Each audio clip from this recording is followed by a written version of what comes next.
Hey guys, welcome to Tolly. Hey guys, this is X Loose. Right now I have YGO Charlie on my channel, and I am on fucking YGO Charlie's channel as well. So this is like a double upload we're going to do on our discussion on cards decided main and the difference between deciding main certain cards in the zoo format coming up.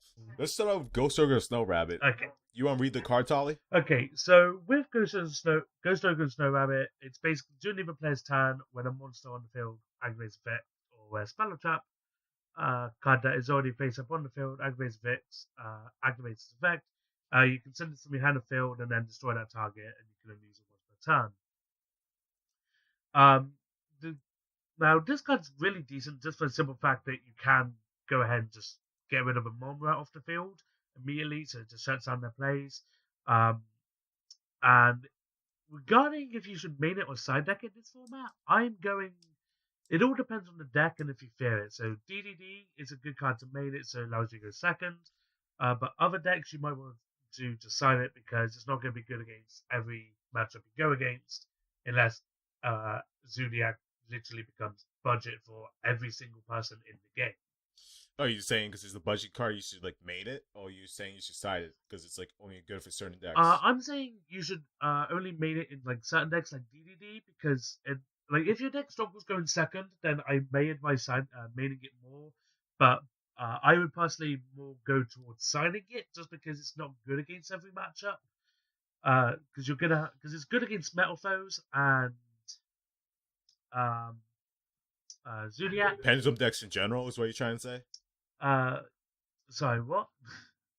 Do you mean it's good against pendulum decks in general and some DD matchups that they're still around? Because at this point in time, it's going to be rogue deck. Yeah, it's for me. It's only good against certain matchups. It's more side deck worthy than main deck. Um, it just does depend on the format. So Pendulum Dex is good against, Zoodiac is good against, and it's good in a deck like DDD, like I said, just for being able to then go second. But in decks that preferably want to go first, it's probably not that great in, unless you really want to prepare for going second a lot more. Yeah. Well, my counter argument to that is since we're approaching Zoo format, or rather, Zoo format is already here. The majority of decks that are going to be the meta you see in top tier tables and like regionals or YCS, especially YCS, it's going to be Zoo because if you look at the OCG, every deck, 99% of decks that are topped over there are Zoo. And if you ever notice, in majority of decks, Ghost Ogre is main. And the reason for that is there's a lot of Zoo variants, like in future formats, like Edelon. I'm not going to get too much into that because there's a whole nother video in general. Edelon or Evoked, as it's going to be called in the TCG. You use it to stop the field spell from going off in the ABC matchup. ABC will still be relevant for the Zoo format if it's not hit, just because Buster is such a strong card against Zoo.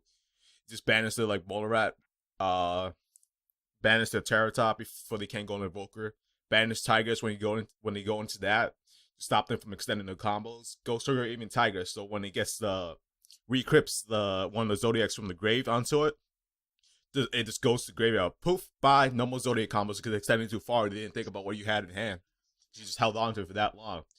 Even if you draw going first, you set up your board, let's say with DVs, with Crystal and set free or something like that. That may be a little bit weak. They probably bust through with like Kaiju Slumber or just Kaiju over your monsters. But if they extend too far and they don't have a backup, like extra normal or something from Tansu, the Ghost Ogre them, the play is just dead. Which is my argument why it should be main this coming format, but other formats, I do agree with you. It should be side for majority of the time, but just purely because it's Zoo format, like it should be mained. I agree with you. If you're going for more of like a locals aspect, then probably go more for side. But if you're planning for big events, then probably made it a lot more, just because majority of it will be Zoodiac, since majority of players there will be ones playing meta that are basically paying to win. So big tours like regionals or YCSs main it. But if you're going for more of like a local environment, then side it a lot more, depending on your locals, obviously. If it's a very competitive locals that made it, but if it's just like a handful of competitive and then like the others are like casual, then side it a lot more, I'd say. Oh yeah, I completely agree. Just I'm speaking from a more highly competitive aspect. Oh yeah, if we're going for a more highly competitive aspect, then yeah, definitely main this card this format. Depending on obviously if your deck can fit it in. And in a deck that also has E-Telly, this card would be good in because you can just press summon in your opponent's hand and pop a card. Yeah, I completely agree. Like even with like Metal Foes and stuff like that, if they run like Metal Foes Zodiac, if they could run Ghost Ogre and they run E-Telly with Tool Guide and what's it called? And a Terra Top engine, this deck is just insane. It's gonna be able to keep pumping out rank 3s to pump out Invoker or Totem Bird. Wait, not Totem Bird so much because you need wins, but even Break Sword. So this card is overall has a lot of synergy with a lot of decks for coming format. If you really think about it on top of that. Yeah, I agree with that. So yeah, I would say definitely mean this for bigger events. Or very competitive. Alright, on to the next card, Chaos Hunter. Chaos Hunter. So basically discard a kind special this when your opponent spells summon a monster, except during the damage step. And then your opponent can't banish. Chaos Hunter in this format. Chaos Hunter is definitely one of those cards that you want to be side decking regardless. In my opinion, unless you're like really fearing Cosmos for whatever reason, and you may want to main this. I mean, I do agree with you. Cosmo is going to be a strong deck from this because the ships are untargetable. Even the Oshi, they still do relatively well. Even if they do have a full power, we don't. Chaos Hunter from me, I'm trying to think of apart from DDD, I can't think of any other matchups currently other than ABC. This would be good against because then they can't summon their busters since they can't banish A, B, and C. I mean, you can say Infernoids. Oh yeah, Infernoids. That always slips my mind. That deck has a strong matchup against Zoodiacs. A lot of people are saying Zoodiacs are not going to be the best deck because Lawnmower Next Door is a thing, and then you don't have like the True Kings yet, which countered that Lawnmower Next Door. Yeah, okay. Okay, so you have Lawn Mowing Infernoids, and I suppose Skull Servants if you really want to use it against them because Skull Servant Lawn Mowing variants. I mean, that might be a thing actually at YCSL. You know, there might be a one guy who talks with it like somehow. No way, it's a small like Skull Servant agent because the deck is so big. You have so many options put in it. The creativity of that deck's gonna be insane. Yeah, Chaos Hunter. For me, I think Chaos Hunter is definitely going to be a side deck card because even though there's going to be a lot of decks this is going to be good against, just because of banishing, there's also going to be a lot of decks that this card is going to be really bad against, dead against, because you're not going to be able to use against everything. And if you're going first, with a deck that highly relies on getting to combo pieces, this can just end up leading to being a dead card that you didn't need. You end up signing out game 2, deciding cards you actually needed. Yeah. So I think Chaos Hunter's probably gonna be more of that card that you're gonna want to side in, and probably decide as like a one of, possibly maybe a two of, depending on what you like really fear. Like Cosmo, this is gonna be good against DDD, Infernoid, because that deck will just basically cry if you drop this on them because they can't do anything.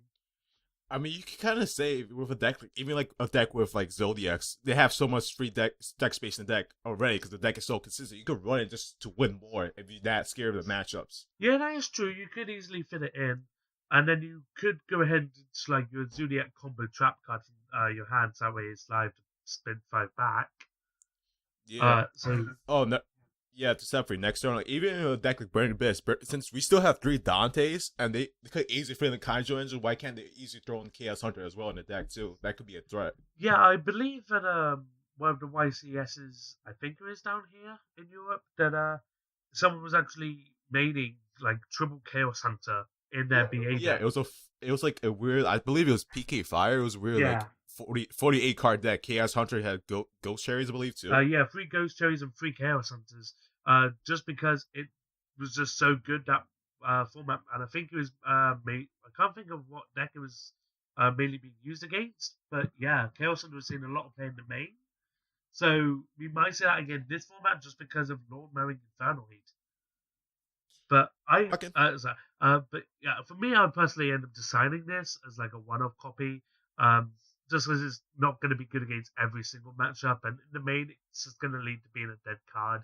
You may need to side out. Alright, next alternative card you can run Lancia if you don't want to sacrifice that discard if that can't really facilitate it too much. Yeah, this is true. Artifact Lancia is also going to be a good card in this format. I also feel just because just being able to discard it to stop your opponent banishing is it's going to be huge against non-mowing Infernal Eights, um, because they just won't be able to do anything for that turn, and they could end up just losing from that. If you're running the artifact engine as well, this card's going to be slightly more beneficial to you. And if you are running it, you might want to main it as like a one of or two of in the deck. But if you Yeah, because you can pop it with artifact sanctum. What's the other one? Bagel Tech. Bagel Tech, yeah, the other one of. Yeah, yeah. But I'm not 100% sure if you're going to want to main this. If you obviously run the artifact engine, you have the room, go ahead. If you want to end up running this, but Artifact Lancer again is one of those side deck cards that come up like every now and again, every few formats that end up just being a good side deckable card to stop you from banishing. Yeah. Well, on to the next card, we have DD Crow. DD Crow. Uh, yeah, DD Crow's really strong against Zoodiac. Just ditch it and banish their Molten Rat, and they only have two to play with, which they can't do, and they cry. They can't extend their combos as hard. Yeah, like they can recycle their two Molten Rat, they possibly end up. Wait, no, they won't even have another Molten Rat engraved because the one they would have engraved would be the first one. If you banish it, they're basically stopped from progressing, and they're left with. Well, they can make a Dryden from there, but that's about it. Yeah, their plays automatically subpar. Yeah, it's like DD Crow instantly locks it down, and they can't play with two Monrat for the rest of the game. They need all three in order to end with their Gagaga Samurai, Dryden's, and Emerald. Like they need all three. So saying this, like if you time it perfectly, an auto drop of this could win you the game from there, from this turn. Oh yeah, definitely. If you end up having this turn one main, if you have this in your main deck turn one, and like in your opponent's going first and you've gone second, then yeah, you can just drop this the moment that Monrat hits the grave and just be like, do I win now? And this this is where Konami's going to end up just hitting DD Crow because it's going to become a win more card because of Zoodiac. But I mean, I don't think it will because it's like situational. Like if you have it, you have it. If you don't, you don't. No, I was more trying to make a joke about Konami just hitting cards for no reason, but yeah, DD Crow is going to be really strong in this format. It can also really help you against the DDD matchup if you're worried about that, because you can banish their Lamia from the graveyard to actually stop them being able to aggress their plays even more to make their board of number 38, Crystal Wing, and Siegfried. Yeah, I do agree with that. And they can't really, even that they can't fuse. If you even hit like the Necro Simon Graveyard, they have a hard time keep on playing because they can't extend their plays as far there. Yeah, and if you get rid of the Swell Slime, they can't special the Ragnarok in order to go for combo number 7.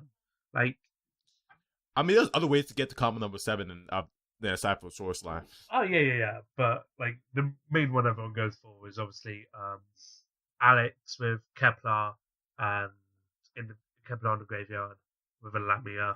And I mean, I got to in weird ways before. The deck is really, really weird to play. It's like there's a lot of awkward hands you can play out with the same boards. Yeah. But DD Crow, I feel again, most of these cards on this list, I will admit, I think are more side deckable than main deck. Yeah. Just because obviously we have a slight diverse format. Like everything's going to be running Zoo, but we also have ABC. We also have Paleozoic here and there. We have ABC, if I didn't already mention that. I mean, overall, I think this card could be main deck because he has a good matchup against so many good decks, and he's good going first or second. Yeah, I know I've seen a few DDD players like main deck DD Crow at like 1 or 2, which I find interesting. But I think it all depends on what your like region local meta is. It depends on like your local meta, and also if you expect there to be like a strong turnout from like a regional being held at your locals. If you think there'll be loads of people coming down, or if you're preparing for YCS and you predict there to be like a lot of Zoodiac, then you may want to end up maining this. But again, it's all about what your deck can fit and what you can't fit. That's what the side deck for in general. Yeah, facing against the meta you expect to play against. It depends if you want to go for consistency or having the outs for your opponent if you're forced to go second. But if you're forced to go, Yes. but if you're forced to go first, it might not be that great because it can lead to being a dead card you didn't need, which could.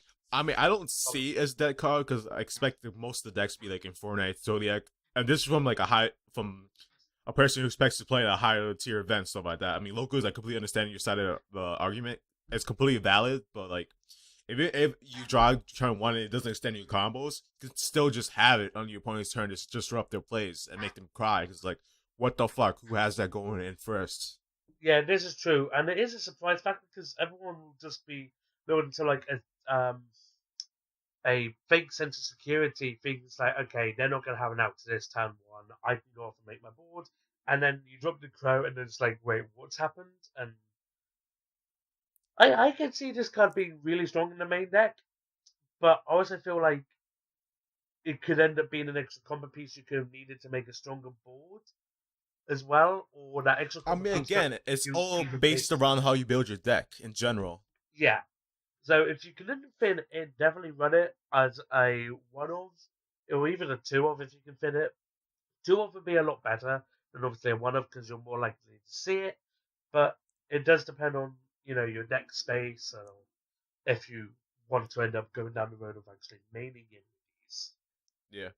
The one thing I'm gonna say is never take out your main deck engine cards for side deck cards. You want to be able to have it in there on top of your main deck cards, and that's going to disrupt your combos. Sacrificing combo pieces for attack cards is always a bad idea because you're always going to miss those combo pieces. Yeah, I agree with that.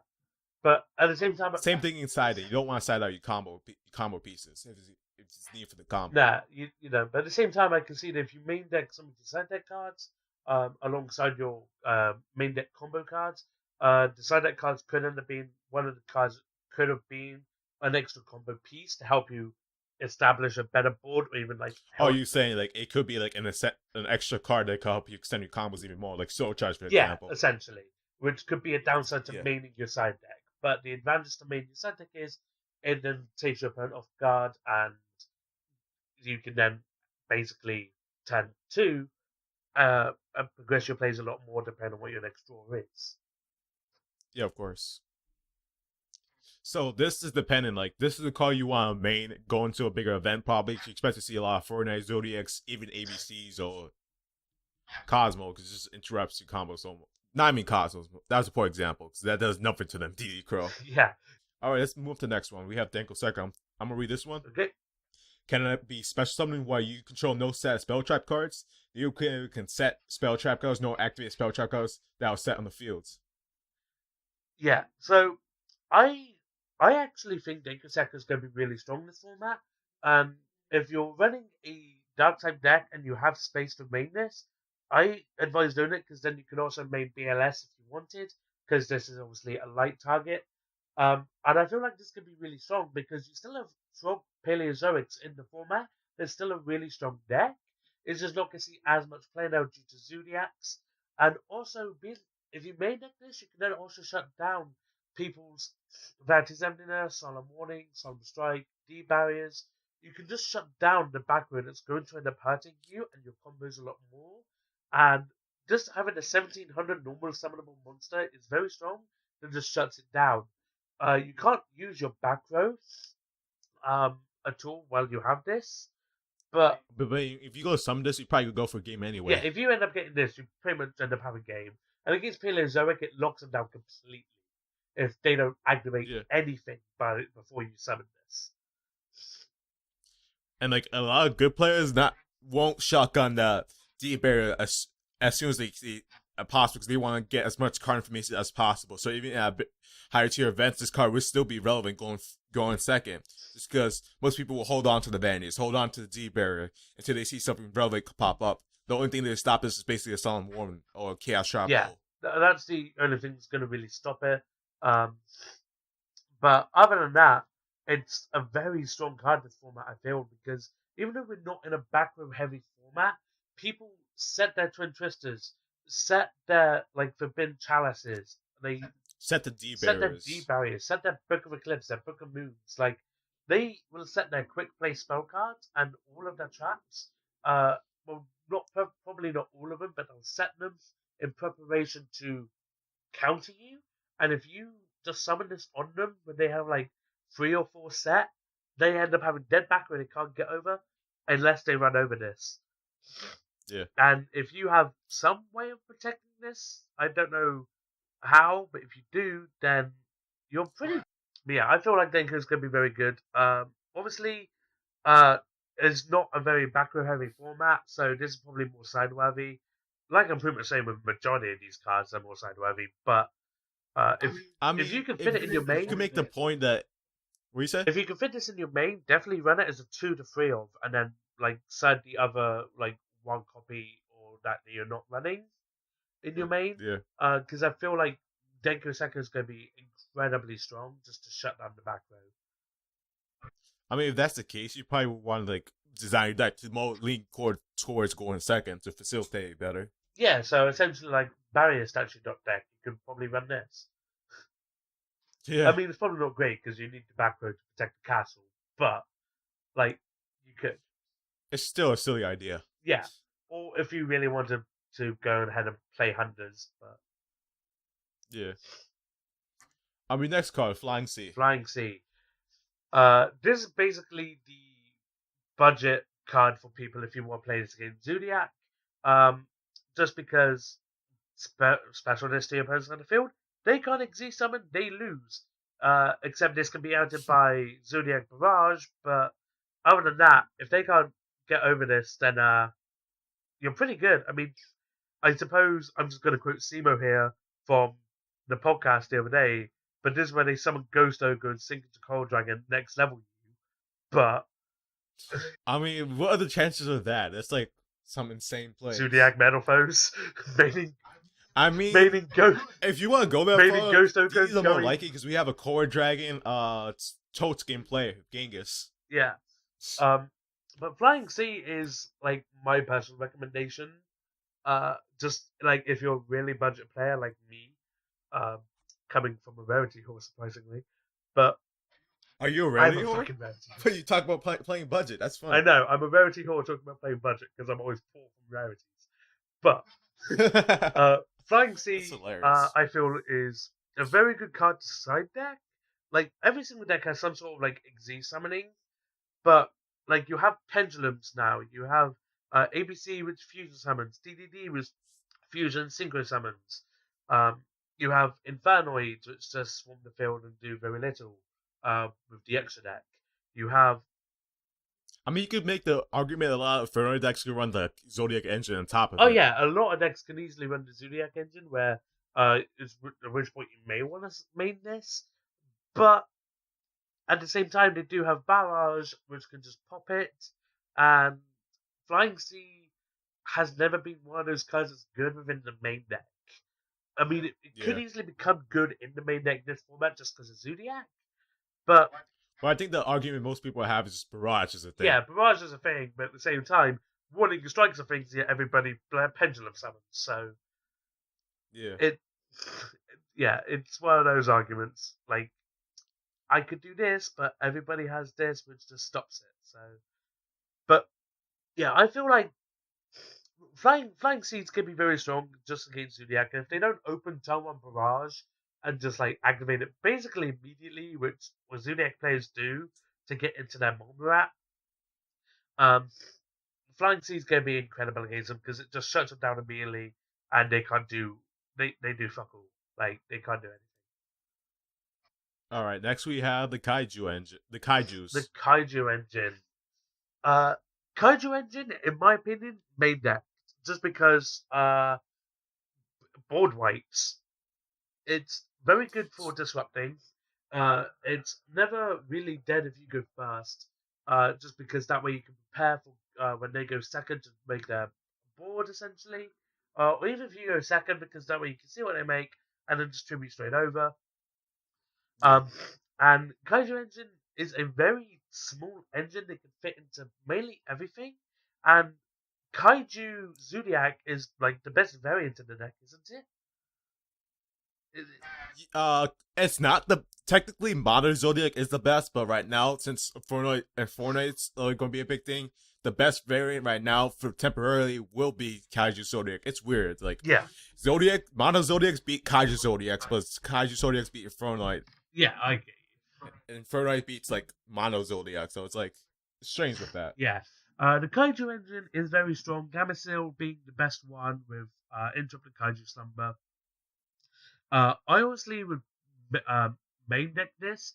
You also gonna need another kaiju in your deck for Interrupted Kaiju Slumber. So you might want to go with like the Sticky String Kaiju or um, go with Radiant. Just that way you can then beat over Gameciel a lot more and deal slightly more damage to your opponent if you want to go that way. Or you can even go with the light ones, which have like 3,300 attack. So Just to summon Gamma Seal to the center field, something and beat over for about like 1100s. yeah, pretty much. Deal 1,100 points of All right. damage, get rid of their board, and give them a kaiju, and then just run over. And whatever else you have on the board after that, you could extend your play and deal more damage and possibly win. So, whilst kaiju should probably be. Kaijus have been one of those engines that got cited for a long time, but it just became very good in the main. And this format, they're one of those engines again. They're just really strong in the main deck. And if your deck has synergy with them, like Blue Eyes and Mermail do with Gameciel, because it's a water and a level 8, um, it can end up benefiting you a lot more. Obviously, depending on the deck. So if you're playing Dark deck, So you're saying like if it's either you design your deck to be like a going to lean more to gold second, or your deck is more of a glass cannon to begin with, so you just might as well run more glass cannon yeah. cards. And like if you're playing a Dark deck, you might want to main deck Radiant if you're running like Alert, because that way you have the Alert synergy with it being a Dark. Yeah, with something like Raid Raptors, or especially DDs, as we keep bringing up fucking DDs for some reason. It's a good deck. It is a very good deck, but unfortunately, it will not stay too much play unless someone really innovates the deck for this coming format. Yeah. For this format in Yeah, general. this is true. I feel like they're going to say a lot of players Seattle, but I feel like there's going to be a lot of players. Yeah, at least one will top. The problem is there won't be a huge representation to play the deck. You need a lot of skill to begin with, and to play against Zodiac, you need even a lot more skill on top of that because you have to know the matchup, know the deck, and you have to have the main or side deck outs to it, and you have to be really lucky with die rolls in your hands because even with DDs having potential summon all these breakable, really hard to break boards. They have a lot of like 3 to 4 combos where compared to Zodiacs, they have 1 card combos, which lead to just enough boards just to like fuck up DD like combos mid combo like on your turn. So it's like, what do I do? yeah. And I'm speaking of, I'm still going to talk about DDD here. Interrupt Kaiju Slumber is really good against DDD as well, unless they have a board of number 38, Siegfried, and Crystal Wing, at which point you need 2 board wipes and being able to have a Kaiju in hand to Kaiju over number 38. I mean, to fair, that's like the best one of the best boards they can make, so they won't always have it. No, this is true. But if you end up having like Dark Hole and Raigeki or Interrupt Kaiju Slumber and Raigeki, and you also have a Kaiju Yeah. in your hand, and you Kaiju over number 38, Siegfried can only negate one of your board wipes, and then you can clear them after that um, as well. So you can go like Dark Hole, have it again, and go Kaiju Slumber if you wanted in order to clear that board off. So Kaiju's going to be very strong in this format because, again, board wiping Zoodiac is incredible. Once they've made Samurai, Emerald, and Trident, and then them crying when you just drop a Raigeki or a Dark Hole is going to be a satisfied feeling you're going to love. Yeah. All right, so we pretty much covered Dark Hole Raigeki on top of that. So let's cut that out of discussion Okay, already. sorry. It's good. Like it's all right. So we hit like two stone with 2 birds Yeah. with 1 stone with that. So next card is Veiler. Effect Veiler. Effect Veiler for me, if I feel like it should. Well, it targets, which is the difficulty with this card because everything either has built-in protection from targeting, or well, yeah, everything previously has built-in protection from targeting, which makes targeting inherently bad.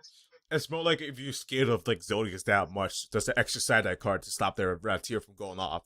What? Yeah, but at the same time, it won't really matter. You don't want to hit the Vatir. You want to hit what they overlay on top Yeah, of you it. want to hit the Brawl Ball, you want to hit the Trident, you want to hit the Tiger Mortar. You want to go ahead and just negate the Xyz effects, and they can't progress their plays.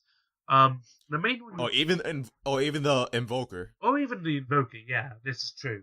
Then this is where they just drop the Barrage and special Mob Rat anyway, and you cry because they still get it. But Effect Veiler for me is probably a main deck card this format as a 2 of, but it does target, which makes it inherently bad. But it is also a level 1 tuner, which is good for a good amount of decks.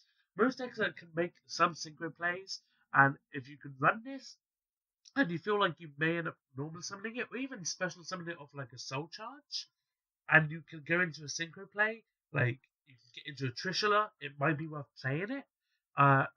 Or even Scar Right. Scar Right is the bull rifle. That's 500 for each monster destroyed. Yeah, this is true. I just see like level 8 being slightly harder to make with a level 1 tuner. Yeah. But whilst Trish is a bit easier, it's just 2 level 4s of this. Yeah, it's true. Like, even if you main decking Zodiac for the mirror match, like, make Trish, that's kind of make your opponent cry a little bit. Yeah.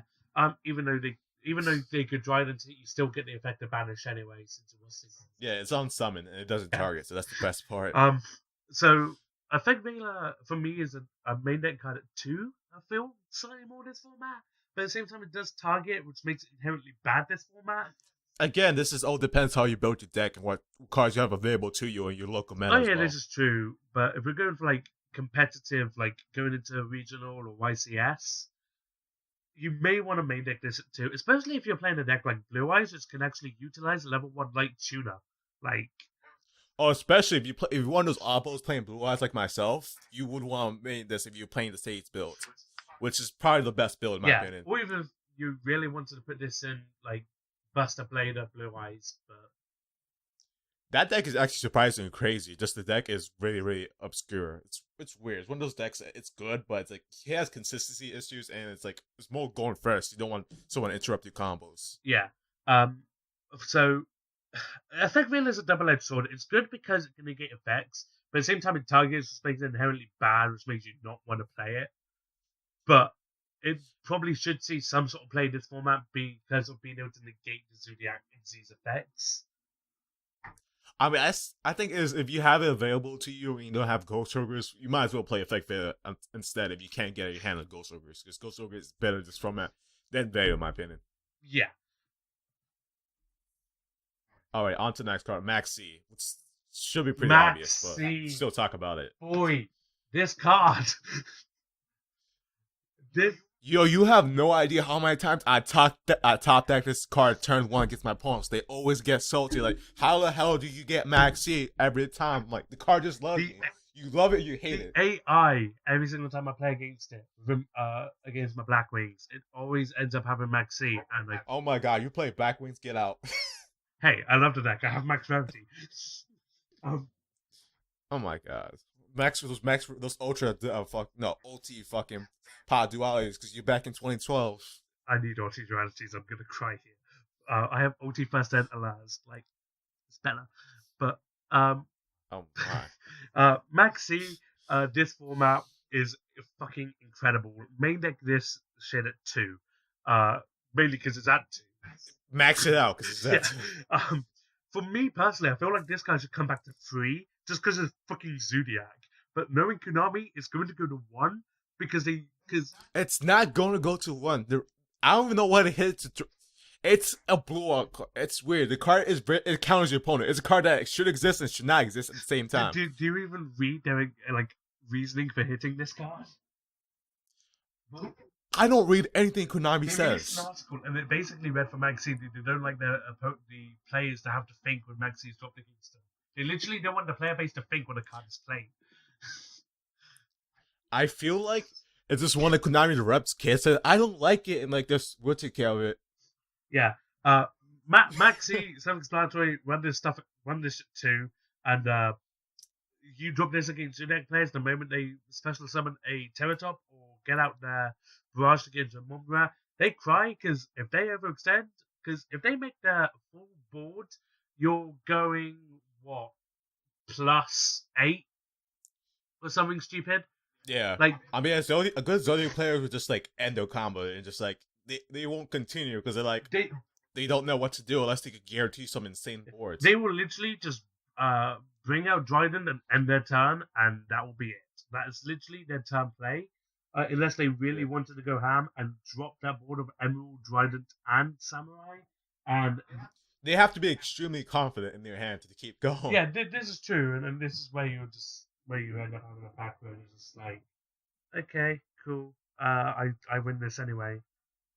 Uh, I mean, not necessarily. If they could like even like top deck one D bear and they figure out what you're playing somehow, then they could still win. But yeah, this is true. But yeah, Maxi run this at 2 doesn't need any more explanation. never side this card. You have to main this every deck you can, every deck this And format. if you don't have room in your main deck to run this, make room. Make room. you. This is one of the few cards I would say make room for it. Who cares if you need those combo pieces? Make room for it. Okay, listen. When you build your deck, bring out like the main line of stuff you're gonna want. Add in 2 Maxi, build the rest around it. You're done.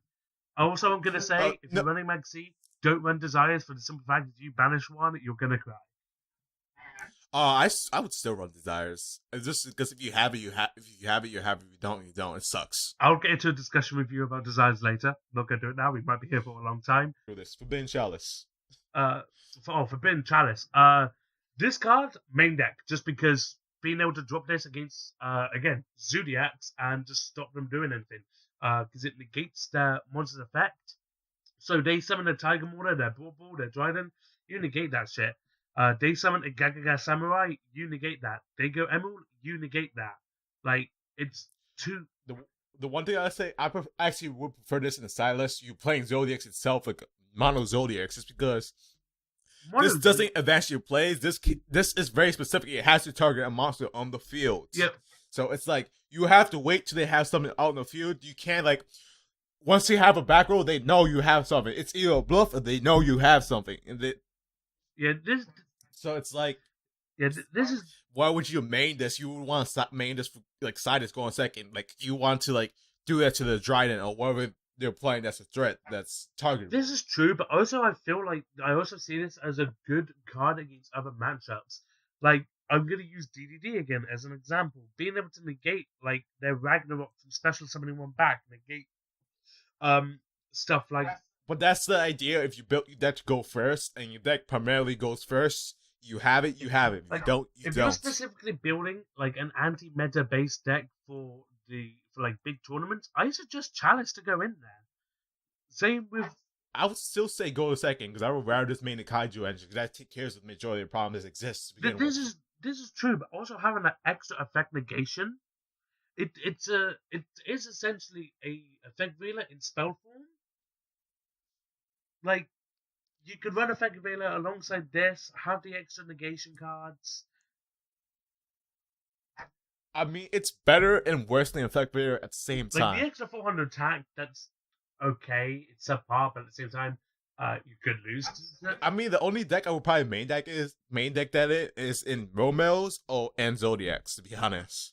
Yeah, Modern Zodiac is kind of benefits from this a lot more, but I agree with you that it should probably be more sided than main, but at the same time, I see it being a really good card coming up. Don't get me wrong, I completely agree with you. The placement of it is where I disagree. Yeah. Again, it really just depends on what deck you're building and how you build your deck towards leaning more, first or second. It depends like what you have to work around as well, what you have access to as well. Yeah, this is 100% true. Like every single deck does 100% just rely on are you preparing to go first or second? Like for obvious reasons, but yeah. Next two cards, we put them together because they pretty much go hand in hand. We're running out of time. Book of Moon and Book of Eclipse.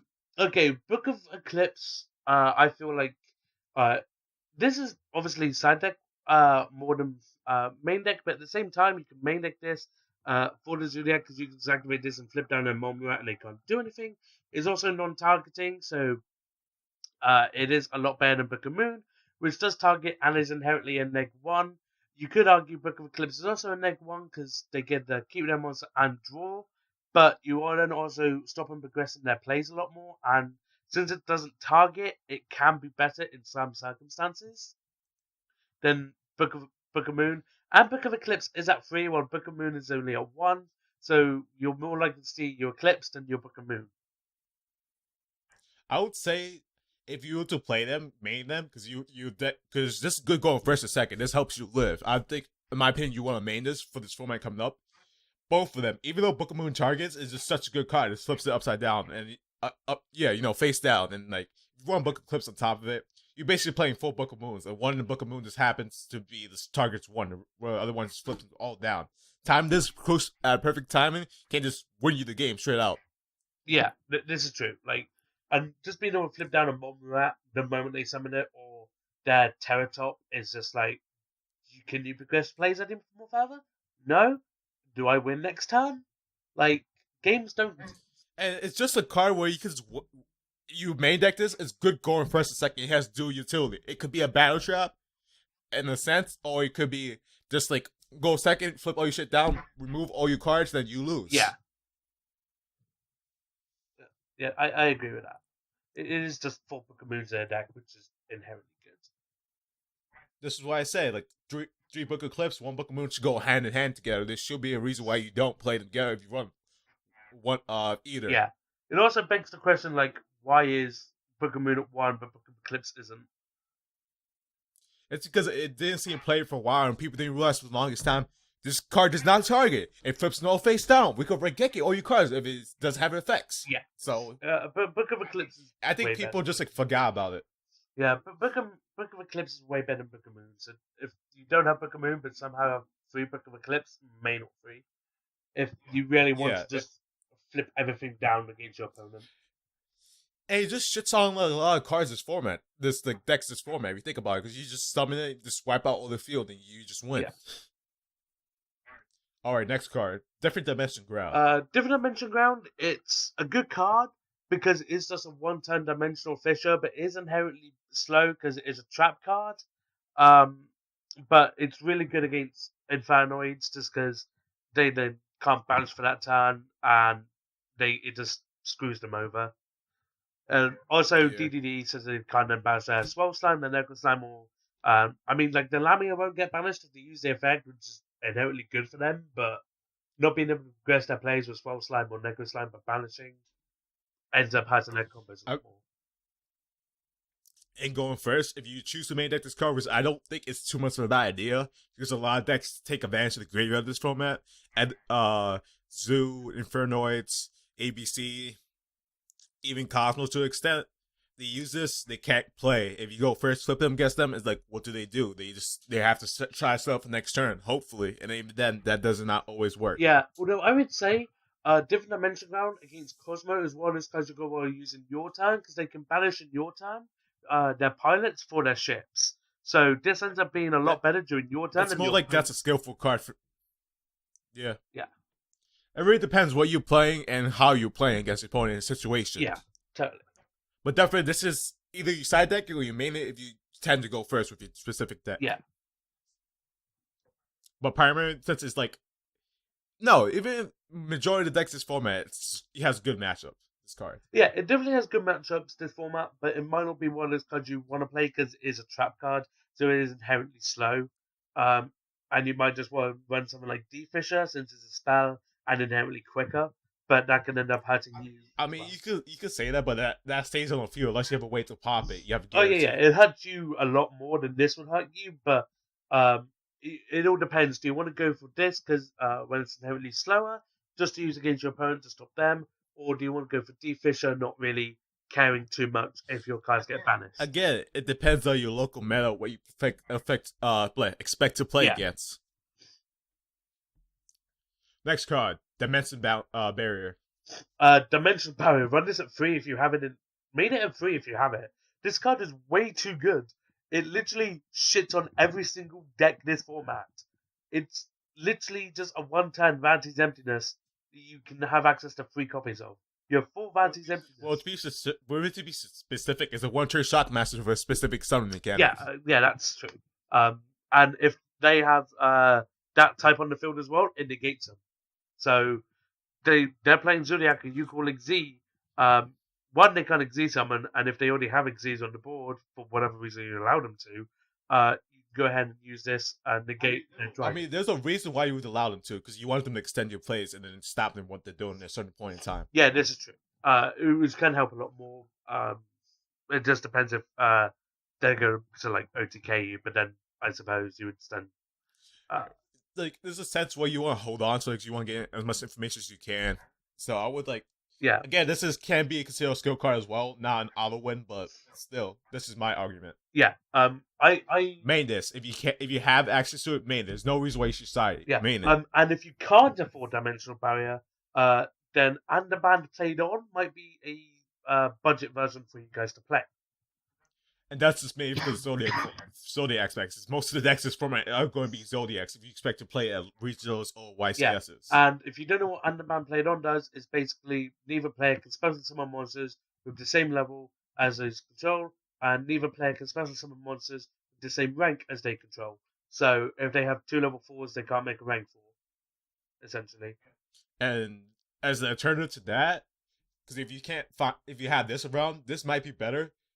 Prism. I don't know if Prism, but I don't know if I pronounced that correctly because it's an obscure card. But what it does, if you control a face-up monster that was tributary, ritual, or fuse something until the rest of your opponent's turn, until the end of your next opponent's turn, the other player can synchro XYZ summon. Synchro XYZ monsters cannot attack. Also, their effects are negated, which is basically translates to a poor man's D barrier. If you're playing something like Invokes the X format or DDD's this format for some reason. Yeah. So if you don't have common Underband Blades on from Dorse Alliance, then there's that, which is like Infusion Enforcers, we think? Or is that Maximum Crisis? Honestly, I think Gazelle Prism is probably better than Underband Played On. Yeah, I can see that. Yeah. Next Vanities, if you have it, you should make this because it shuts down your opponent's deck going first. Yeah, like if you end up having this on Emptiness, then GG. I mean, you don't really need Emptiness alongside this. They can't really do anything. This is an Emptiness, but you basically have 4 Emptiness in the deck, so. And the one last thing is I don't mention backroom move we didn't mention backroom move like Cosmic Cycle and Twin Twister because they're kind of like common sense to have access to. If you don't have it, you should have it. And even this format, it's not going to be a back row heavy format. So majority of the cards are Cosmic Cyclone. Twin Twisters, people will main 1 and 2 Cosmic Cyclones just for the barrier, just for like the barrages and stuff, where they won't loop it back into the deck. Oh, they go Cosmic Twin Twisters. They won't really main it too much. Want to anyway, because it's not going to be a back row heavy format. It's going to be 1 or 2 back rows per turn, to be honest, maximum. Unless you're the oddball playing Paleozoics, and then they're like, what? Who still plays this? Yeah, and if and Paleozoic is probably not going to see much play, but it's going to be here and there. And we'll reach the end of the video because I have to go work, and TOLLEY has to do a British thing. So, my name is Xluce. Check out my channel. I do speed art. I do Yu-Gi-Oh discussions, YGO replays, stuff like that, pretty much. And YGO TOLLEY, send you shout outs. Guys, I'm YGO TOLLEY. I want to thank Xluce for inviting me onto his channel. And also, if you're watching this on my channel, go over and check Xluce out. His link will be down in the description and on the end card of my video as well. And yeah, these obviously just our thoughts. So if you have anything you want to contribute, then go ahead. Honorable mentions we didn't go around to is Rarity's Fiend and the Solemn Brigade. But yeah, leave your comments down below and we'll try to reply to you as much as we can.